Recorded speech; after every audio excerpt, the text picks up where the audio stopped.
All right, we are on the hunt. That's right, we are looking for our next RV. We're trying to find the perfect one. Is there a perfect RV? I don't know, but we're trying to find one that meets our needs. And we're looking for something in the B plus C class range. We like that size. So now we're trying to whittle down the list on what we think are the best quality products based on the options we get and how it fits our needs. So I thought about calling my buddy Cameron down from La Mesa RV and say, hey, show us a leisure travel van. They have a great reputation for building quality RVs. So let's take us through a few of them and see how that might meet our future needs. All right, so Cameron, I'm really anxious to learn more about this particular leisure travel van. Tell us a little bit about some of the things we should know about the outside before we jump inside. Well, first of all, this is a 2026 Leisure Unity. It's the 24 TB, which is the twin bed. And there's a few features on the outside that I enjoy. First of all, this is a new exterior color. It's the Desert Shadow.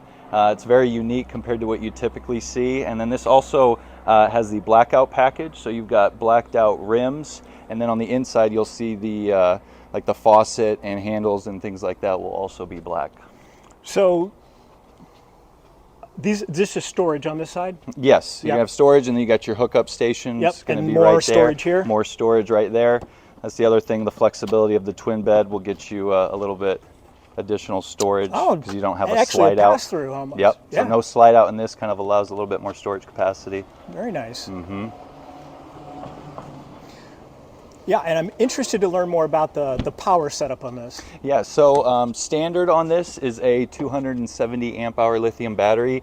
On the 2026 model, you get a 3,000 watt pure sine wave inverter. So the entire RV is inverted, which means they'll run off the battery. So your air conditioner, microwave, all your lights, outlets will run off that battery. It's a really unique system and allows you to camp without needing the generator until you need to charge your batteries up. They also offer a second battery option, another 270 amp hour that puts you at 540. Yeah, I love that. I love the fact that you can get in, whether you're riding down the road or parked someplace, and literally turn everything on without worrying about, do I have to crank up the generator first? And let's face it, I will tell you on some of the past ones I had, if you haven't turned your generator on in months, it's not coming right on. No, you got to exercise them or else you're going to have issues. You definitely do. And I love how you guys have kind of reversed this. The batteries do everything. The little generator you have is just to keep the batteries replenished. Yep. I love that. Let's take a look at that real quick. Absolutely. All right, so here we have the Battleborn lithium batteries. As I mentioned, one battery is standard. This has the option for the second battery, which basically doubles your capacity, and something I probably would recommend on this model. Yeah, I agree with you. Now the red knob, is that just a hard on-off for the batteries? It's basically kind of a disconnect switch. So let's say you're going to store the RV for an extended period of time. That will keep it from parasitic draw on the inside and things like that. And then you have an additional house power system on the inside as well. Right. You know, the thing I love about lithium, it's kind of like your iPhone. If you're not going to use it for a month, you can flip it off. And you don't have to like lead acid batteries kind of keep trickle charging it. When you come back in a month, it's exactly the level you left it at. And that's the way it should be, I think, right? So this is the generator. It is a propane generator on this model. And again, essentially it's going to be used as a backup if your batteries get too low or just to charge them up. That being said, you have solar on the roof that'll trickle charge the batteries, and anytime you drive the RV or plugged into shore power, you'll be charging the batteries as well. The generator has an automatic kick on when the batteries get to a certain level? Yep, so on the inside you'll have a auto gen start feature that you can control it to start at certain, if the battery gets to a certain level as far as gets too low. And then let's say you're at a campground that has quiet hours, you can time it in between those quiet hours so it's not running at 4 a.m. in the morning or 10 p.m. at night. There's a lot of different settings that you can do. Now, do you have an idea, Cameron, that if I am boondocking and I've got the AC on, off and on during the course of a night, how long can I expect to do that and just off the batteries themselves through the night? Will it carry the AC through a whole night on just the batteries? So there's a lot of factors that depend. It's depending on how hot it is, how humid it is, what you have it set at. If the AC is on and the compressor's running the whole time, you're typically using about 1,000 watts an hour. And so at 540 amp hours times 12 volts, you get roughly 6,480 usable watts. So On the high end, if that AC and compressor is running full time, you're probably 6 hours of continuous use before you would either need to plug in or have the generator on. But you know, the idea with camping is to be somewhere where maybe you don't have to run the AC 24/7. Sure. So if it's intermittent, let's say it's 80 degrees and it's cycling on and off, you should be able to get a few more. So before we go in, my understanding is one of the changes for 2026 is Leisure Travel Van has changed the configuration of their door. They have. They've made a bit of an upgrade. You've got a door that's curved as well. It's a little bit lighter than the previous door. It's going to be quieter and have less wind noise when you're driving down. And you also have 2 anchor points from where it closes instead of just one. Nice. So it kind of makes a nice solid seal. Yeah. And more of a seamless fit onto the side. Yep. Because it had that little weather vane thing around the top of Yeah, it. exactly. Yeah. And then now, instead of having a second screen door, you got a slider that's built in. So people have found that that's a lot nicer as well. So you got the Mercedes chassis. This is on the 4-cylinder engine, which very fuel efficient. It's a 9-speed. One of the things Leisure did in the 2026 model, they redesigned the front seats. You can tell these are two-tone. They look really nice. Very comfortable as well compared to what you typically get stock. Another one of my favorite features is if I turn the engine on, is you do have a backup camera from Mercedes, but you also have kind of a full-time rear view mirror. Obviously we have an RV behind us, so it's right up front, but when you're on the freeway, the highway, and you're in traffic, it's really nice and beneficial to see what's behind you. So that's been one of my favorite features on these new does that RVs. stay on the whole time then? Yeah, you can also shut it off too. Very nice. This is And these new ones, do they have the lane control on them as well? Yeah, so you'll essentially have a lot of safety features that I'm a big fan of. You've got the adaptive cruise for cruise control.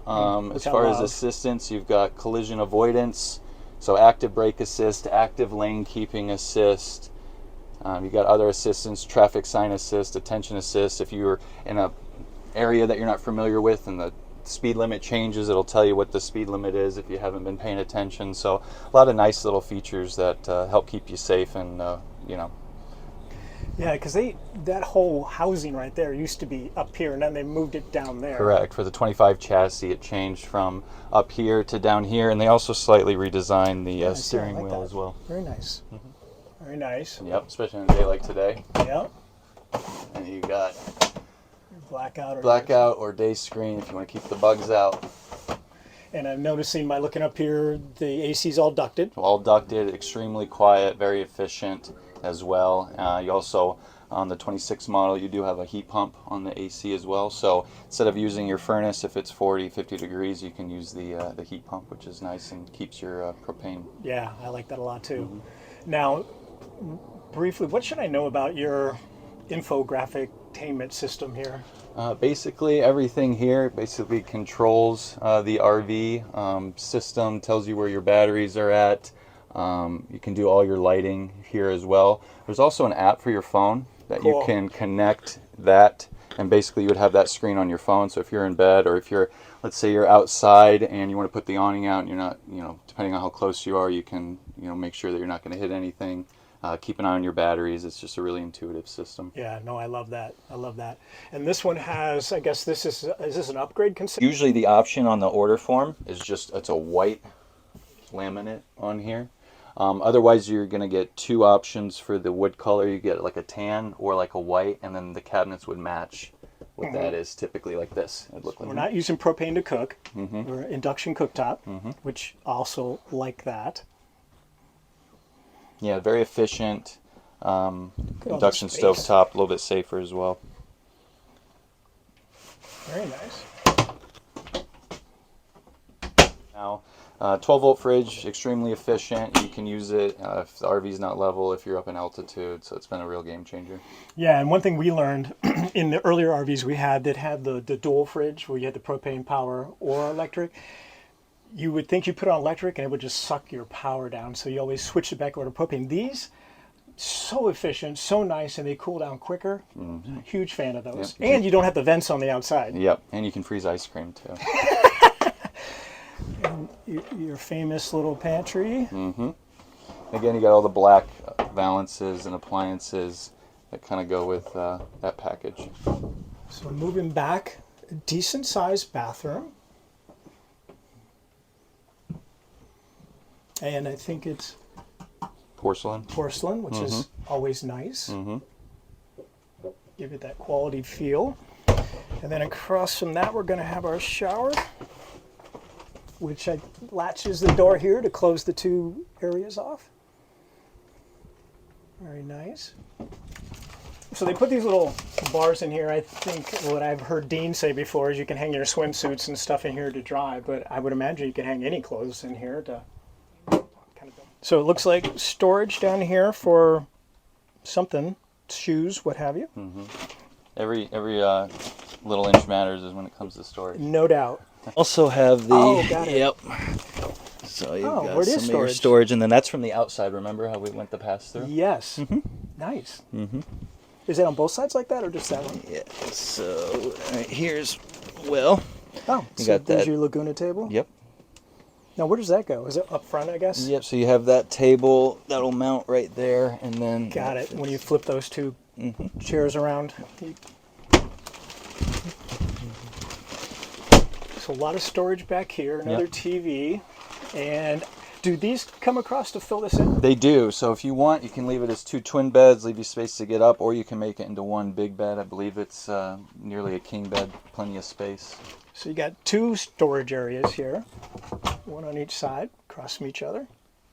His and hers. Yeah, nice. I think that his is probably the small one. Yep, you got it. So in closing, what else?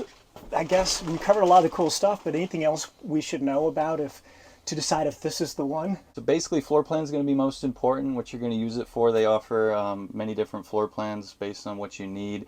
This fixed bed twin is going to give you a little bit of more exterior storage. Some people like the Murphy bed because it has the slide out with some extra space. Really depends on what you're going to use it for. But you can't make a bad choice, is what I found. Yeah, and you got to then just decide what's best for you, which is where we're at in our journey to look for our next RVs. So with that said, thank you all for hanging in there with us and watching. And until the next time, I hope all your future RV trips are optimized. Stay tuned. There'll be more. See you guys.